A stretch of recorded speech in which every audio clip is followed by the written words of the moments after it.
Bonjour à tous et bienvenue à ce nouveau tuto dans lequel nous allons découvrir un nouvel éditeur qui commence à faire parler de lui et qui à mon sens qui est très bien fait et qui est de l'avenir dans le domaine de l'édition. Donc cet éditeur c'est Sublime Text 2 qu'on voit ici et il existe en deux versions, donc enfin on peut le télécharger gratuitement et travailler, donc après de temps en temps il nous affiche un message comme quoi il faut s'enregistrer mais il n'est pas limité dans le temps. Sinon, on peut le télécharger, il est payant, donc vous voyez, il coûte 59 $. Et puis vous avez la version complète.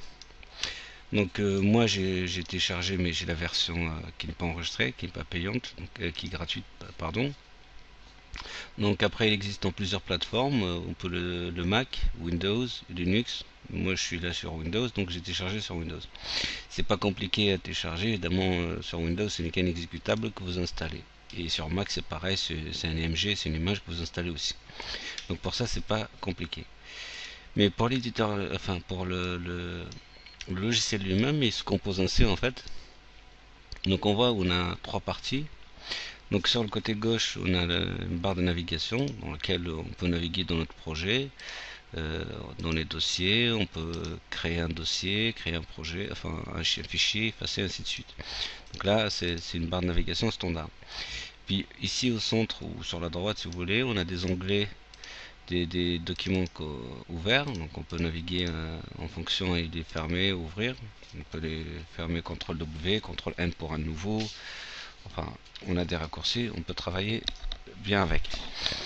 Et puis sur le côté droit là, vous voyez une petite barre de navigation. En fait, c'est une petite image, ou enfin, c'est un zoom si vous voulez, sur très haut sur le document, qui permet de naviguer dans le document, de scroller le document assez rapidement. Donc ça nous donne un peu enfin une idée générale de la structure, enfin de la taille du document, et surtout un zoom pour un accès rapide sur une partie bien spécifique dans le document. Après évidemment on a un menu standard ici avec comme tout autre logiciel. Donc ce qu'il a de plus ce logiciel, enfin il y en a beaucoup d'ailleurs, bah, mis à part son interface, on a par exemple ici quand on fait un CTRL P, donc on peut faire une ouverture directe, taper le nom d'un fichier ici et aller le chercher, donc ça ouvre automatiquement le fichier. Donc c'est ce qu'ils appellent du fuzzy opening, pardon. Donc c'est une ouverture facile du fichier. Puis sinon on peut travailler avec la palette de commandes CTRL SHIFT P. Donc là ça nous ouvre une palette de commandes dans laquelle on peut exécuter nos commandes. Donc je prends un exemple ici, par exemple je prends ma bibliothèque. Ici, si je fais CTRL SHIFT P, je fais uppercase, je crois. Voilà, il est là. Donc ça le transforme directement en majuscule. Vous voyez, si je fais lowercase, pardon, je reviens en arrière. Si je fais CTRL SHIFT P lowercase, vous voyez, ça le remet en minuscule. Donc ça, c'est une palette pour faire des accès rapides à des commandes qui sont enregistrées déjà dans notre Sublime Text. Donc vous voyez, on en a pas mal, et donc ça aussi ça s'utilise pour les snippets aussi, donc on peut avoir accès directement aux snippets. De toute façon je reviendrai tout à l'heure sur les snippets. Là par exemple quand je tape le mot snippet, ça me liste toutes les snippets qui existent dans mon dossier. Si je mets HTML c'est pareil, donc ça me ramène tous les documents ou toutes les commandes qui contiennent le mot HTML. Donc c'est un accès très rapide, évidemment. Ça nous facilite la vie. Et puis on a par exemple ce CTRL R par exemple, qui c'est une recherche, on peut rechercher à l'intérieur du document. Là vous voyez quand je tape A, il met les ID que j'ai, donc là on le voit pas très bien, mais on va alors essayer. Alors CTRL R, donc vous voyez il me dit le top et le main, c'est-à-dire il récupère le top et le main qui sont là. Mais si je mets ici, si je mets sur on va prendre un fichier CSS, allez, c'est plus facile, je mets CTRL R. Et vous voyez, là il me donne toutes mes balises CSS. Donc vous voyez, moi je peux les repérer automatiquement à partir de là. Donc si je suis sur un fichier PHP, il va me lister ici, il va me lister mes fonctions dans mon fichier, ainsi de suite. Donc je sais pas si je prends sur contrôleur. Enfin là j'en ai pas beaucoup dans mon contrôleur, mais si je fais un CTRL A R, vous voyez j'ai get signup et post signup. Donc j'ai mes deux fonctions qui sont là. Donc là ça concerne le commande R. Évidemment, ce qu'il y en a de plus, par exemple ici, je peux naviguer dans mes fichiers, je peux voir le contenu d'un fichier, mais sans l'ouvrir. Vous voyez ici, il n'est pas ouvert ce fichier-là qui s'appelle validation, il n'est pas ouvert, mais je peux naviguer dans plusieurs fichiers sans les ouvrir. Je peux copier du texte, aller le coller dans un autre fichier sans l'ouvrir. Donc vous voyez, j'ai copié-collé, mais le fichier validation dans lequel j'ai copié, il n'est pas ouvert, il est toujours fermé. Donc ça nous facilite il est très très facile, très simple à manipuler et très simple à utiliser. Donc je disais tout à l'heure, les snippets et l'autocomplétion, il fait de l'autocomplétion, on a de l'autocomplétion dessus, mais sachant que c'est toujours un éditeur de texte, c'est pas un IDE. Donc l'autocomplétion, elle est très très simple et très succincte. Par exemple, là j'ai pas d'exemple, mais pour la faire sortir, on fait CTRL espace et on a la barre avec là il nous donne tout, mais c'est par exemple je suis dans je sais pas, on va revenir sur un fichier, sur un document CSS, et si je fais la barre, donc il me propose, vous voyez, les commandes CSS, enfin des fonctions CSS. Donc il a de l'autocomplétion en fonction de ce qu'on veut. Par exemple là, si je fais back et je fais CTRL espace, là il me propose rien, mais après ça dépend. Si je reviens ici, je fais back, voilà, vous voyez là il me le propose, le background, enfin tout ce qui commence par exemple. Donc on peut faire de l'autocomplétion, mais elle est un peu limitée, c'est pas comme un vrai IDE. Évidemment, après, il suffit d'appuyer sur Tab. Ici, comme j'ai fait back, si je mets Tab, il prend l'occurrence en cours. Sinon, après, il faut sélectionner ce qui nous intéresse. Après, donc, je commence à parler des snippets. Les snippets, on peut les créer, les snippets. Il suffit d'aller dans Tools. Donc, déjà, si on clique sur Snippets, on a la liste des snippets existantes dans notre correspond à notre document, mais dans notre base, enfin dans notre répertoire. Sinon, on peut toujours en créer d'autres. Il suffit de faire une new snippet ici et vous avez un modèle. Donc là, c'est un modèle de snippet. Après, il suffit de changer les données. Ici, par exemple, on a un hello, donc on change ça, on écrit notre snippet et on lui donne le nom, on la sauvegarde et c'est OK. Pour la sauvegarder, ça se sauvegarde toujours dans le même dossier. Donc vous voyez, par défaut il va dans package et user, on les sauvegarde ici, et les snippets, il faut toujours leur donner l'extension de sublime-snippet. Donc ça se termine toujours comme ça, point sublime-snippet, sinon il va pas les reconnaître autant que tel. Après, qu'est-ce qu'on peut dire, mis à part les snippets, on peut parler des raccourcis. Donc les raccourcis, il y en a tellement que je peux pas tous vous lister, mais si vous faites un CTRL SHIFT P, vous faites ici un keybinding, voilà. Donc on a deux fichiers, on a le default et le user. Le default, c'est celui qui est fourni par défaut, donc c'est les commandes, les raccourcis par défaut de Sublime Text, donc on les a ici. C'est du JSON, hein, donc c'est un peu voilà, donc c'est des tableaux dans des objets. Donc vous voyez, CTRL W c'est command close, ainsi de suite, donc c'est pour fermer un fichier, CTRL F4, donc on les a.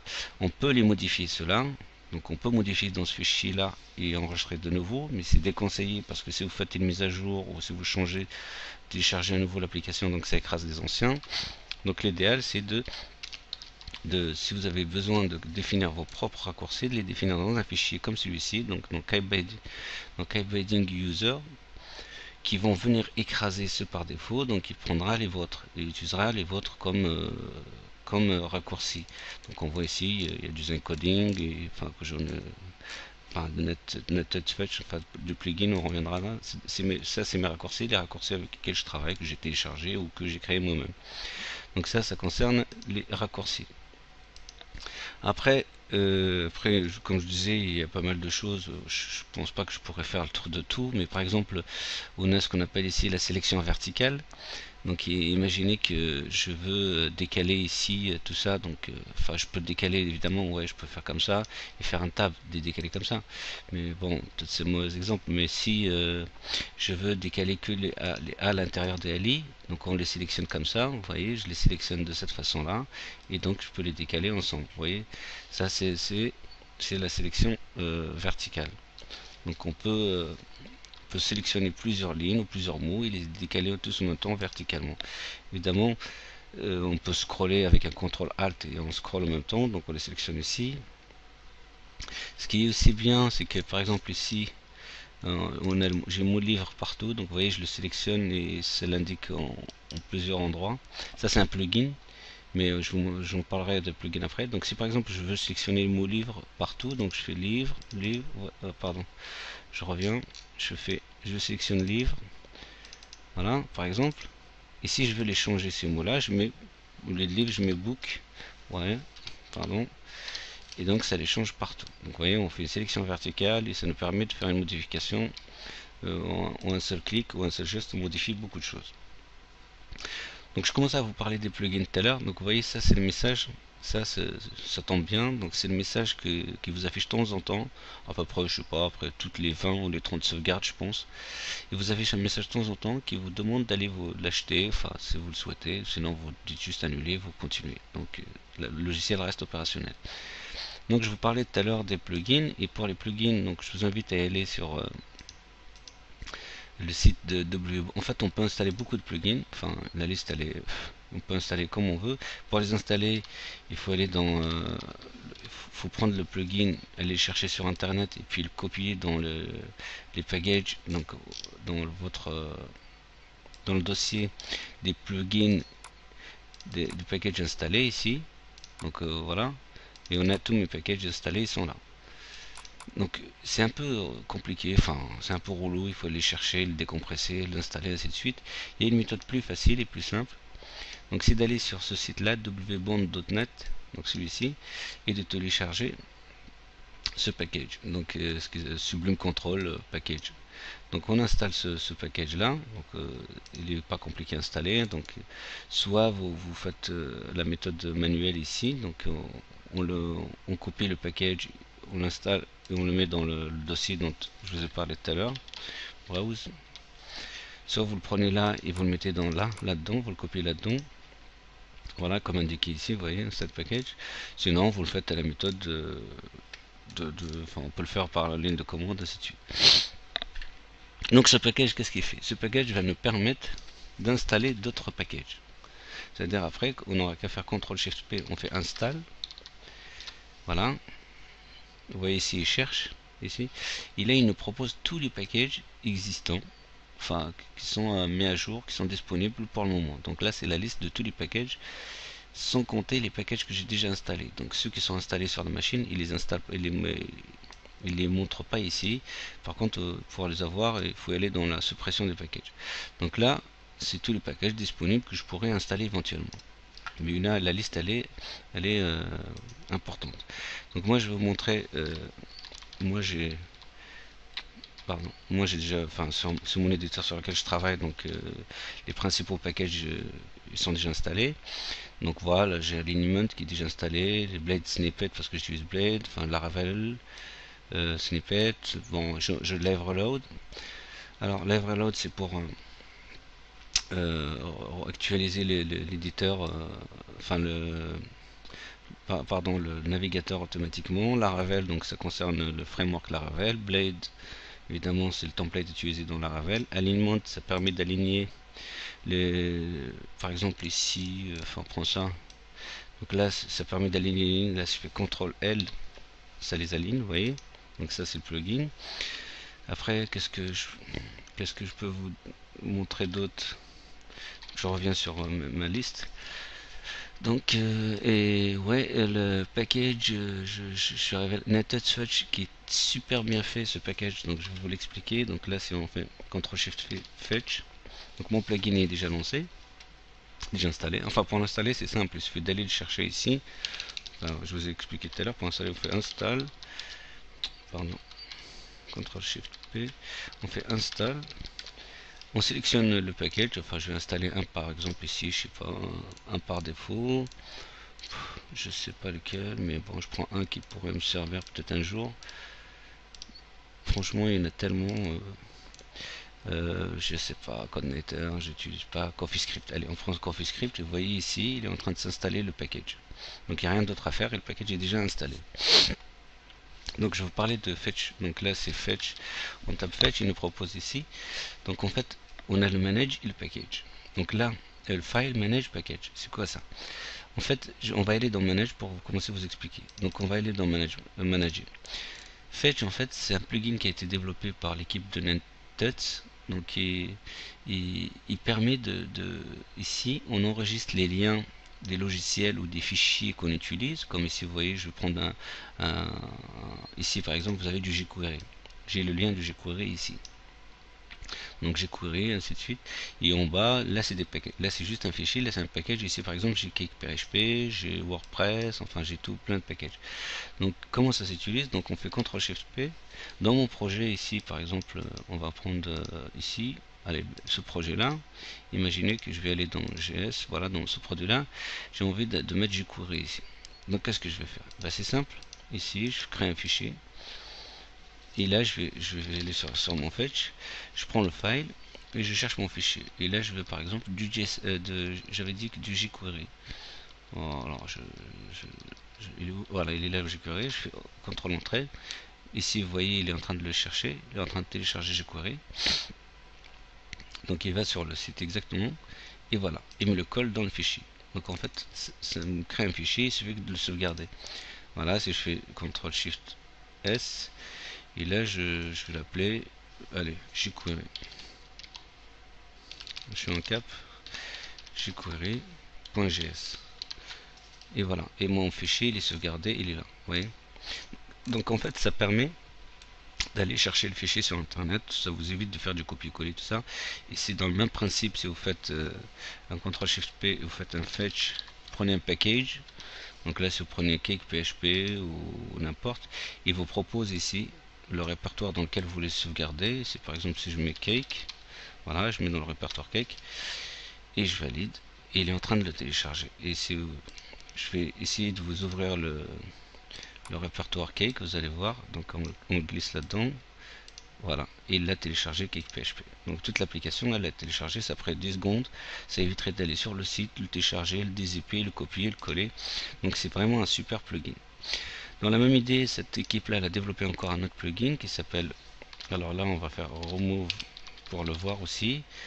Donc c'est Prefixer qui est là. Donc c'est quoi Prefixer en fait? C'est celui-ci en fait. Donc on va aller prefixer.com je crois. On va le chercher. Voilà, donc c'est NetTuts Prefixer. Donc ça permet de préfixer.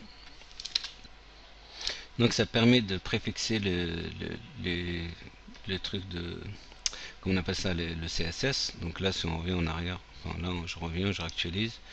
Voilà, et vous voyez ici par exemple ils ont mis border radius, ils ont mis du background, linear gradient, enfin c'est des balises qui sont pas compatibles sur tous les navigateurs.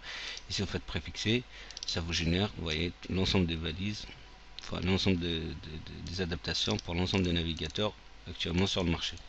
Donc ça c'est préfixer. Donc après il y en a d'autres plugins, et la liste comme je vous disais, elle est franchement elle est très longue et on peut pas tout expliquer ici, donc je vous laisse regarder.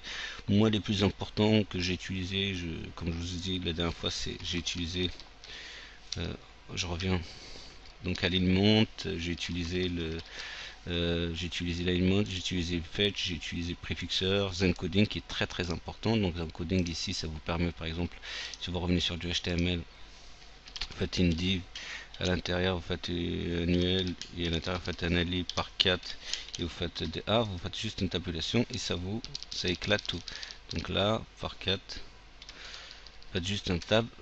Alors là ça va pas marcher, moi touche tab répond pas, mais vous faites la tabulation, ça vous éclate